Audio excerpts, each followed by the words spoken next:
Well, hi. How you doing? I want to talk to you guys about this book I found. It is called How to Talk to Your Cat About Evolution, and it is from the American Association of Patriots.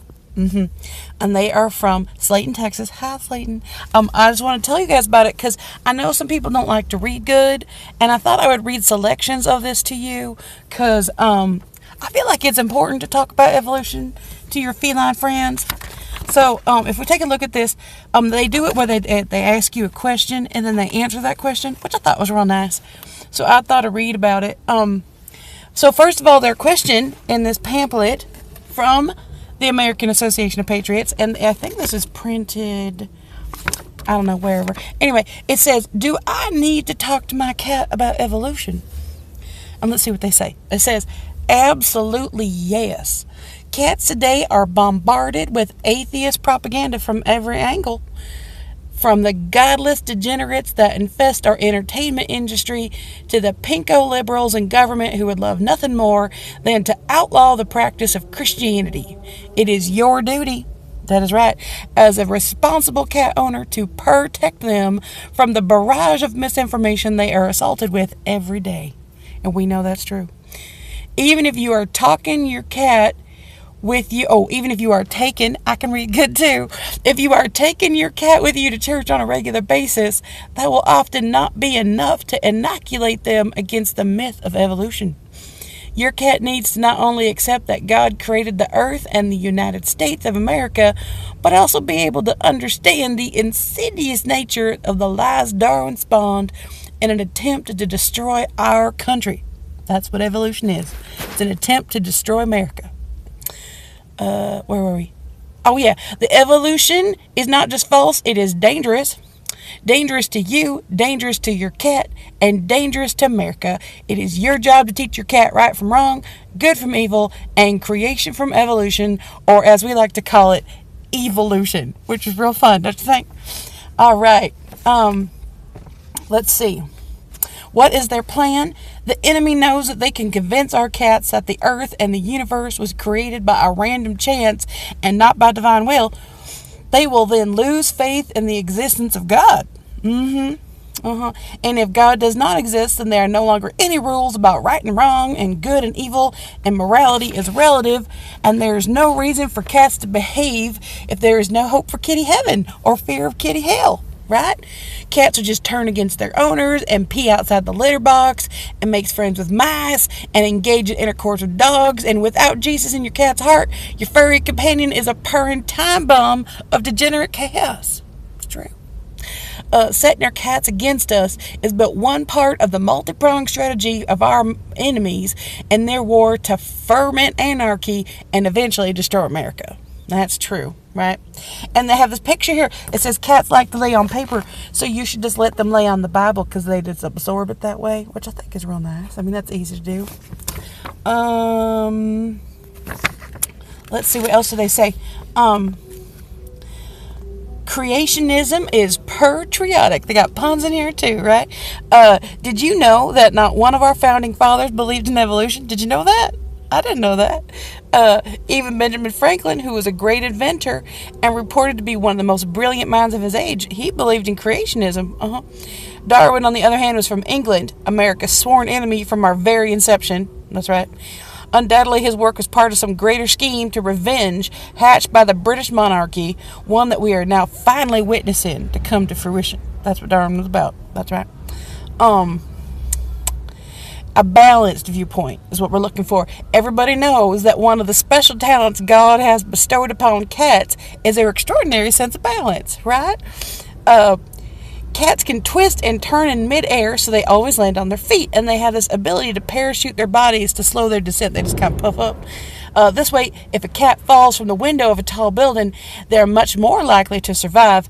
Evolutionists claim that this is proof of cats adapting over time without realizing how foolishly they are undermining their own arguments. They're always so excited to talk about how evolutionary changes take millions of years to occur, but in the case, that's impossible since mankind only started building tall buildings in the last couple of centuries, right? I mean, clearly. Yeah. All right. So another thing is reframe Genesis for your cat's perspective, right? Cats are fickle creatures, and it can be difficult to hold their attention during these types of talks. You know how they do. They just wander off.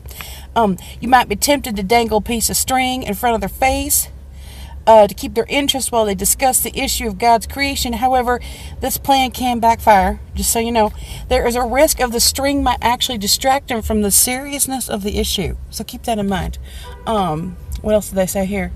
Oh, try to tell the story of Genesis so it's more relevant to the life of your cat. So explain to your cat how on the third day God created dry land so the cats could avoid getting wet, and how on the fifth day God created fish and birds so the cats would have something to eat. And this perspective of creationism, I'm sure, is to keep your cats just as interested as the world's dangliest piece of string, which I thought was real nice. All right, let's see. What else do they say? I don't read the whole thing to you, but I feel like it's real important. Oh, here's the other thing. There's a picture. It says scientists. There's a picture of a cat with a fish right there, you see. And it says, scientists claim that evolution is a constant force in the world, and yet you never see a fish with leg or a dog with antlers. So you can use a fish purchased at your local grocery store to illustrate this flaw in our enemy's logic. Right there. So that should be good. Okay, so the next question is, I've talked to my cat about evolution, which we all should do. I mean, be responsible. What comes next? Once you've had that talk with your cat, you don't need to worry anymore, right? Oh, wrong. That would be wrong. Safeguarding your cat's soul against the forces of darkness and evolution requires constant vigilance. That's a hard word. You might think your job is done, but in fact, it is just beginning. The evolutionist war against America is an unceasing one, and you can bet that they will continue to indoctrinate your cat with their heathen propaganda at every chance they get. The following are just a few situations you need to be careful as a responsible cat owner. If you own an outdoor cat, it is probably being exposed to evolutionary theory on a regular basis, whether you like it or not. Either from socializing with the cats of evolutionists, the neighbors, or from listening to the deceitful tweets of birds, many of whom have allied with our enemies. An outside cat is frequently exposed to the theory of evolution. Try to set aside some time every evening to talk to your cat about anything they may have heard about evolution through the day, and explain to them why it is a treasonous lie. If you board your cat or take him to the vet or even take him to daycare, ask to see any of those toys or videos or books that your cat might have access to during the day to make sure they are in accordance with God's message. So, no dinosaurs. That's right. Lies. If you're considering adding a new cat to your household, avoid adopting from the Humane Society. They are a hotbed of leftist propaganda, and likely any cat adopted from them will be irreversibly corrupted by those evolutionist lies. Instead, get your cat from a private charter cat adoption facility. And in addition to your initial talks, you should be ready to counter the lies of evolution whenever you encounter them. Let's say you're watching a nature program with your cat and it mentions something about how cats evolved. Excellent night vision so they could better hunt their prey or something. Explain to your cat that this is not true. The night vision is a gift from God, not an evolutionary fluke, and it's cat's role in God's ordering of the world is for them to be the companion of man, where there has never been any need for them to hunt in the dark, ever. We provide them with all the cat food their little bellies can handle, and God granted them their night vision so they could warn the human owners about the presence of any nocturnal, supernatural threats such as ghosts or specters.